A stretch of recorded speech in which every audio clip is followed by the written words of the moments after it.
The concept of risk in Islam. Risk নিয়ে আমাদের অনেকের কিছু মিসকনসেপশন আছে। আমি চাইবো এই স্বল্প সময়ে রিজিকের ব্যাপারে একটি ধারণা আপনাদেরকে দিতে, আপনাদের আইডিয়াটা যাতে ক্লিয়ার থাকে, কনসেপ্ট যাতে ক্লিয়ার থাকে। প্রিয় ভাই এবং বোনেরা, আমরা অনেকে, সবাই না, অনেকে মনে করি যে রিস্ক হচ্ছে যেটা আমরা খাই,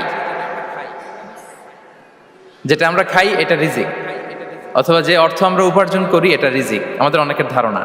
আসলে রিজিকের ব্যাপারে আমাদের ধারণাটা পূর্ণাঙ্গ নয়, এর বাইরেও অনেক কিছু আছে। রিস্কের বাংলা হচ্ছে জীবন উপকরণ, ইংরেজিতে বলে সাস্টেনেন্স বা প্রভিশন।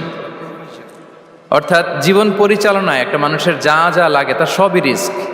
শুধু আমরা যেটা খাই, যেটা উপার্জন করি, শুধু এতটুকুই রিস্ক নয়। এটা অনেক ওয়াইডার সেন্সে আমাদেরকে চিন্তা করতে হবে।